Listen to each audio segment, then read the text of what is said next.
A igreja celebra nesta quinta-feira a solenidade de Corpus Christi, corpo e sangue de Cristo. A Eucaristia, ela está sempre fundamentada na vida do cristão. Mas você sabe o que é transubstanciação, quando acontece, quando se pode comungar ou não? Então, algumas dúvidas recorrentes de todo cristão católico. E você quer saber elas? Então venha comigo em mais uma boa conversa.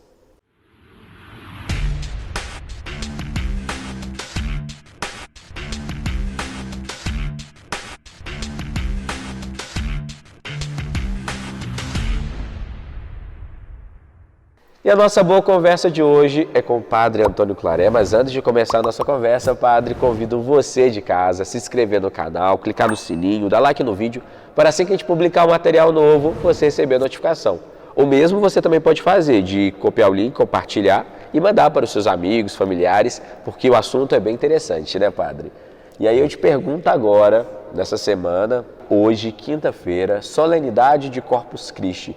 Qual a importância da Eucaristia na vida do cristão católico?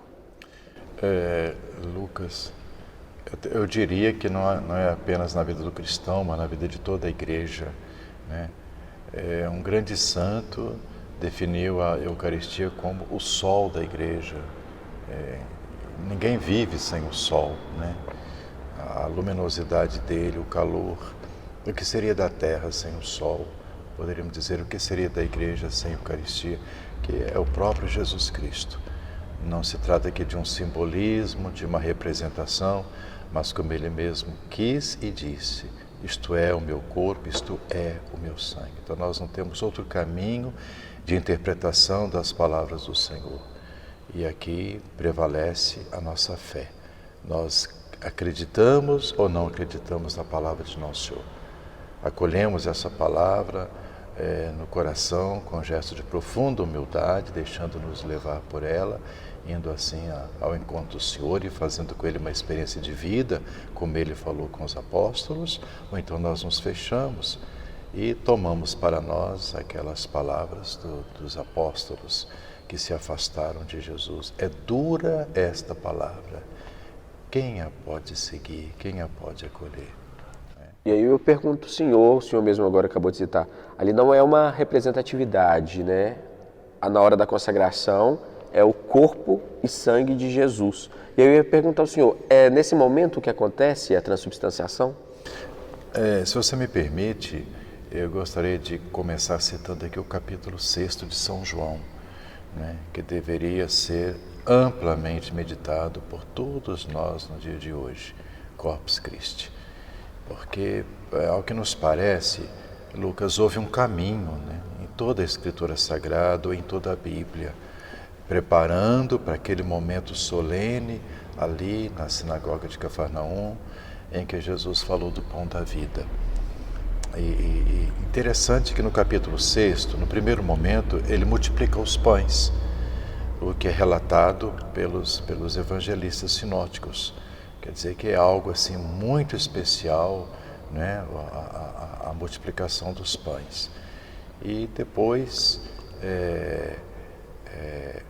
dada a importância desse fato, ele é colocado, portanto, pelos evangelistas. Agora, depois da multiplicação dos pães, onde Jesus provou o poder da sua palavra sobre a matéria, ofereceram a ele os pães, e estes pães foram abençoados e realmente multiplicados. Não queiramos buscar entender de outra forma. Os pães foram multiplicados e com aquele pão ele saciou a fome de uma multidão e ainda sobrou 12 cestos. Tudo bem, assim que São João abre o capítulo 6. Depois Jesus nos é apresentado andando sobre as águas. Então a palavra dele não tem força só sobre a matéria, mas também sobre a natureza. Ele vem caminhando sobre as águas, os apóstolos o acolhem na sua barca, né, e chegam ao lugar desejado. Nosso Senhor tem poder. E ao chegar no lugar desejado, então ele faz aquele discurso sobre o pão da vida, do qual foi o sinal, aquela multiplicação dos pães, em que se alimentou uma multidão e ainda sobraram outros tantos pães. Então, diante disso, nosso Senhor julga já preparado o terreno para falar sobre o pão da vida. Eu disse também que houve um caminho para a manifestação do grande mistério da Santíssima Eucaristia, porque no Antigo Testamento também nós encontramos, não é, situações em que o povo de Deus se deparou com aquilo que nós hoje consideramos símbolos da Santíssima Eucaristia. O maná, por exemplo. O maná, não é? O pão que o povo comeu lá no Egito antes de iniciar a sua caminhada no deserto. Aquele pão e vinho que o misterioso sacerdote Melquisedeque apresentou a Abraão depois de uma batalha, né? Está lá Melquisedeque, sacerdote de Salém, que aparece e dá a Abraão para que ele ofereça a Deus pão e o vinho, o maná, como você diz, e tantos outros símbolos que nós encontramos no Antigo Testamento. Então a gente considera isso como se fosse um caminho. Tudo interligado. Né? Exatamente, tudo interligado, é uma cadeia, né? Até desembocar no capítulo 6 de São João, em que Jesus fala claramente: eu sou o pão descido do céu. Quem comer deste pão viverá eternamente. Quem come deste pão, eu o ressuscitarei no último dia. Minha carne é verdadeira comida, meu sangue é verdadeira bebida. A gente imaginar isso, vamos falar assim, a grosso modo, vamos falar na nossa linguagem, né? Comer a carne de Jesus, beber o sangue de Jesus, pode nos causar até um constrangimento, né? Então, por isso que na última ceia, nosso Senhor dá a resposta para os apóstolos. Aquilo que eles talvez tivessem dificuldade de entender nas palavras de Jesus, na última ceia torna-se muito claro. Quando ele, ao se despedir dos seus apóstolos, ele apresenta então o seu testamento.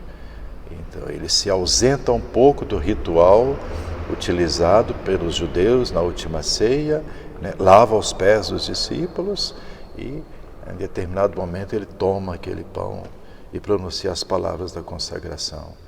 Isto é o meu corpo, que é dado por vós, este é o cálice do meu sangue.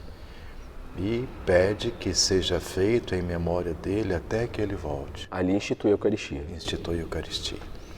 Muito bem. Na Santa Missa, você já vai me fazer uma outra pergunta, com toda certeza, e já ia fazer antes, e eu lhe cortei, a transubstanciação. O momento da transubstanciação, como nós percebemos na celebração da Santa Eucaristia, é justamente o momento em que o sacerdote impõe as mãos sobre as oferendas do pão e do vinho e acontece aquilo que nós chamamos na igreja de epiclese. O gesto vem acompanhado das palavras, não é? Tomai e comei, isto é o meu corpo, tomai e bebei, isto é o meu sangue. É o sacerdote que empresta a Jesus a sua voz, para que aquele grande mistério se realize novamente diante dos nossos olhos. Ou seja, por debaixo das aparências do pão e do vinho, nós acolhemos e comungamos o corpo e o sangue de nosso Senhor. Permanecem, como nos ensina a Igreja, os acidentes. Tem cheiro de pão, tem formato de pão, se você pegar, tem consistência de pão, da mesma forma o vinho, mas por debaixo das aparências, ali está o corpo e o sangue do Senhor, e disso nós não temos dúvidas. E aí, padre, eu pergunto ao senhor, depois que acontece a transubstanciação, ali agora é o corpo e sangue de Jesus, e não tem um tempo de durabilidade, não, é para sempre agora. É para sempre. O corpo e sangue de Desde Jesus. que se conserve, não é, vamos falar assim, a consistência do pão, não é? Por exemplo, se acontece de a gente encontrar uma hóstia na igreja, vamos imaginar assim, é consagrada ou não é consagrada? Né? A orientação que a gente tem, que a gente passa é que essa hóstia deve ser recolhida e colocada num copo com água para que ela perca a consistência de pão, caso seja consagrada. O senhor fala em encontrar alguma partícula, uma hóstia caída no chão, em algum estado que não esteja de uma higiene adequada. Exatamente. Né? E é também a dúvida, é uma hóstia consagrada ou é uma partícula? Né? Então, no caso de dúvida, a gente recolhe, leva para a sacristia, coloca, porque já aconteceu, né? Não apenas na igreja, mas em outros lugares, de a gente encontrar uma hóstia, e aí, como é que nós vamos proceder? Colocamos junto com as outras hóstias consagradas? Não podemos porque não sabemos se se trata de uma hóstia consagrada. E se for? Então, no caso da dúvida, a gente recolhe e coloca dentro de um copo com água para que ela perca a consistência de pão. Se for consagrada, perdendo a consistência de pão, já não tem mais Jesus. Já sim. não é mais hóstia consagrada, né? Esse é o comportamento que a gente... Ela deixa de ser pão, então... Já não tem a presença de Nosso Senhor, né? Aí a gente joga numa água corrente, ou a gente enterra, dá um fim, né, digno para aquilo ali, né? Entendeu? Então, mas Jesus permanece na hóstia consagrada conosco. E no caso, especificamente, né, da igreja, em primeiro lugar para ser levado aos enfermos e depois para ser adorado. A primeira razão de mantermos Jesus presente no Santíssimo Sacramento em nossas igrejas, o primeiro deles é levar a comunhão para os enfermos. Depois, então, a nossa adoração. Buscamos a Jesus no sacrário, nós o adoramos. Né? E essa adoração não é algo estranho, porque enquanto Jesus estava presente entre nós fisicamente, na Palestina, né? Ele era adorado, ele recebeu a adoração dos pastores, recebeu a adoração dos reis magos. Né? E quantos foram, enquanto Nosso Senhor, né, se ajoelharam diante dele e o adoraram? Esse gesto nós podemos perpetuar na igreja, e sempre foi feito assim, através desse gesto bonito da adoração. Sem dúvida, padre. E aí eu te pergunto, porque acaba que é um assunto, né, que instiga muitas dúvidas das pessoas, e muitas delas nem fazem por constrangimento, por achar que, foi ensinado a catequese e eu que não aprendi. Mas aí eu pergunto agora para o senhor, a pessoa chegou na missa atrasada. Quem chegou atrasada pode comungar ou não? Sim, a igreja nos ensina. Antes eu gostaria de dizer uma coisa, Lucas. O que é mais importante dentro da celebração da Santa Missa? Eu acho que é bom a gente ter em mente isso. Sim, às vezes as pessoas elas acreditar que ir na missa se tem como fundamento a Eucaristia, ele ir para comungar. Exatamente. E não é, né? Então, toda celebração é importante. A gente não pode fragmentar a celebração e dizer isso aqui é mais importante que aquilo. Toda celebração é importante. É claro que o momento da consagração nos toca muito. E eu vou justificar. Após a morte de Jesus, quando ele aparece aos discípulos, interessante que em todas as narrativas que a gente encontra nos evangelhos, a gente encontra essa expressão. E os discípulos se alegraram por verem o Senhor. Olha que bonito. Os discípulos se alegraram por verem o Senhor. É claro que na hora da consagração, nosso coração é tomado de alegria pela presença do Senhor ali, né? Debaixo das aparências, do pão e do vinho, presença sacramental. Então ficamos muito felizes com a presença do Senhor entre nós. Os discípulos de Emaús, está lá, né? O coração ardia quando ouviram Jesus explicando sobre a palavra, nos instruindo através da palavra sobre a pessoa dele. Mas os seus olhos se abriram quando, chegando em Emaús, Jesus parte o pão. Então, o coração da gente sente uma alegria muito grande, né, ao saber que Jesus está próximo de nós. Mas toda a celebração da Santa Missa é importante. Desde o canto de entrada, né, quando a equipe litúrgica inicia a celebração, né, com o canto de entrada, está começando a Santa Missa, é toda ela importante, até o canto final. E aqui nós precisamos corrigir uma coisa que entre nossos fiéis, infelizmente, é muito comum.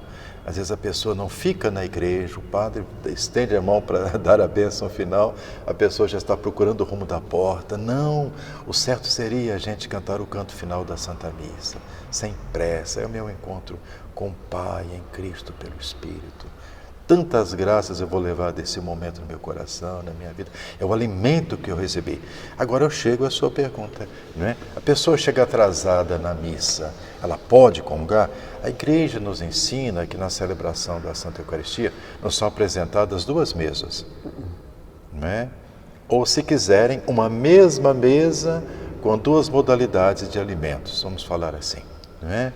O alimento da palavra é o alimento da Eucaristia. Uma prepara para a outra e a outra nos fortalece na vivência da primeira. Entenderam? Né? Então, a gente se alimenta da palavra de Deus. Comunga a palavra de Deus. É a primeira que nós comungamos na missa. Você comunga a palavra de Deus quando é sentado, né? Você escuta a primeira leitura, que normalmente é do Antigo Testamento, dos profetas. A segunda, às vezes, é do Novo Testamento, às vezes de São Paulo.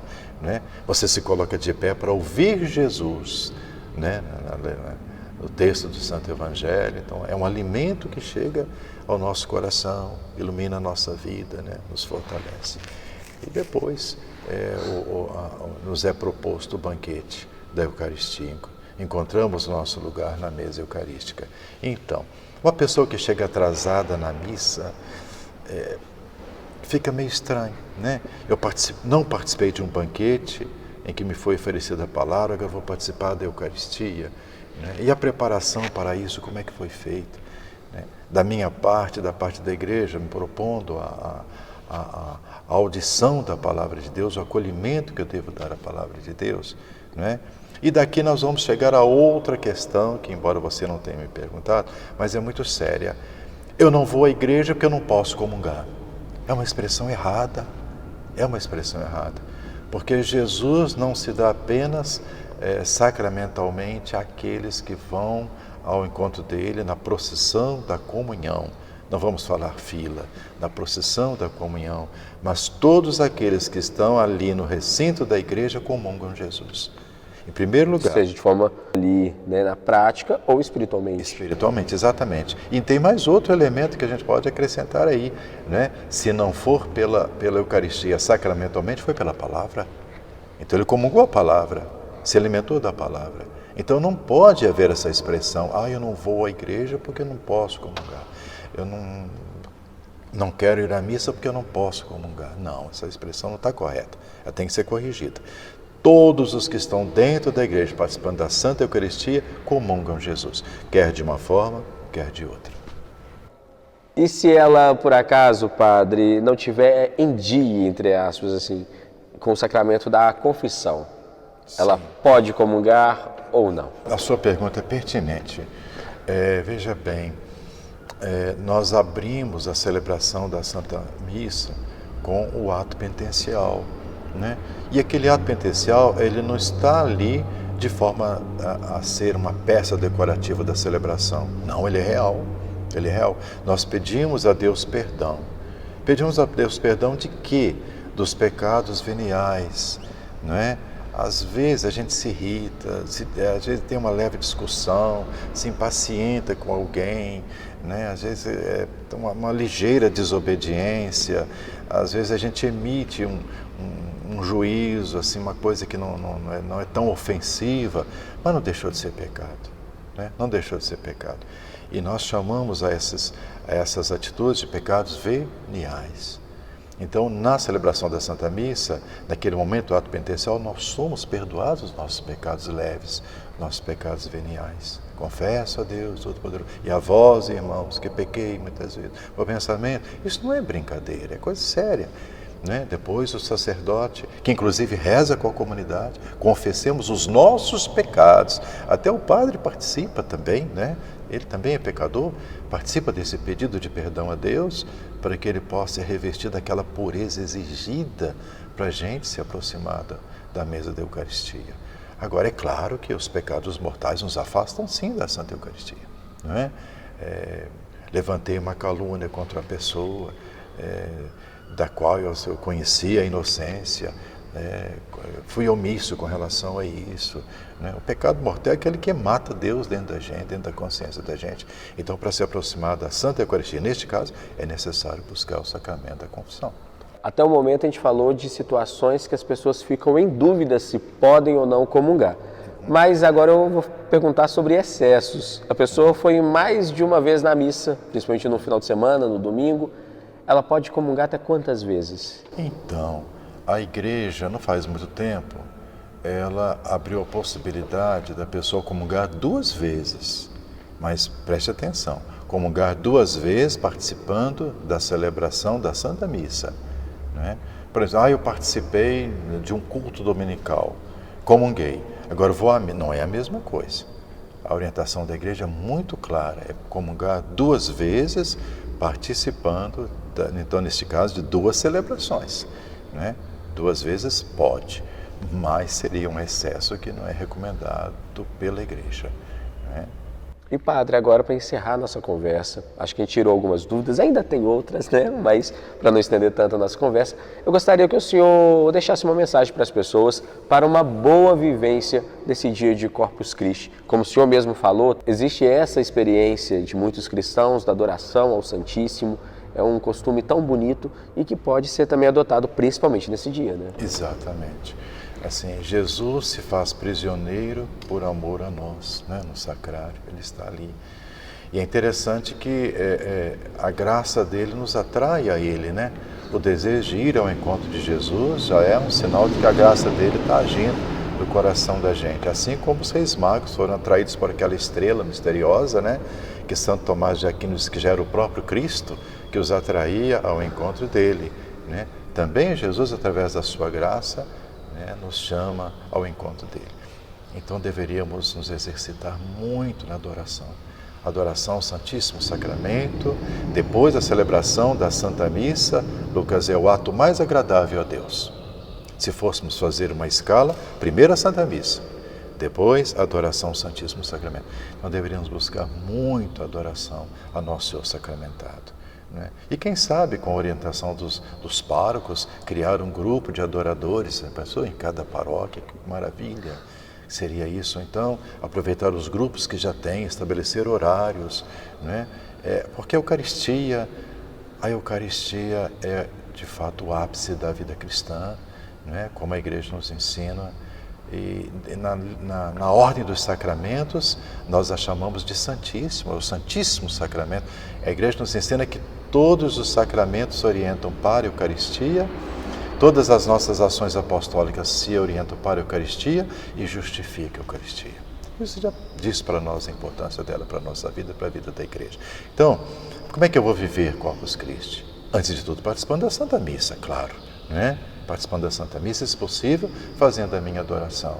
Aonde houver a procissão, a nossa fé pede isso, né? A nossa fé pede isso.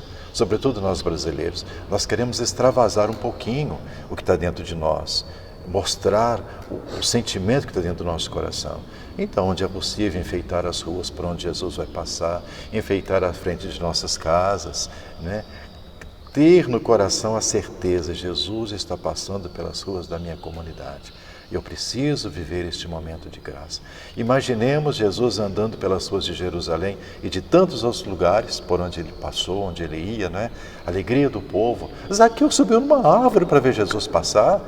Ele que tinha uma posição social elevada, era chefe dos cobradores de impostos. O que nós não vamos fazer vendo Jesus passar pelas nossas ruas, de frente às nossas casas? Então vivamos bem e deixemos que a graça da Eucaristia inspire as nossas palavras e os nossos atos, para que possamos entender a Eucaristia como meio eficacíssimo para vivermos uma união muito perfeita e íntima com Ele. Deixemos que a graça da Eucaristia inspire a nossa vida.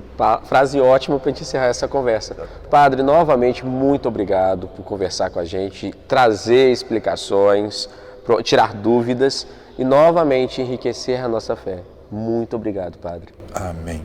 Muito obrigado a vocês. Cresçamos no amor a Jesus, na Santíssima Eucaristia.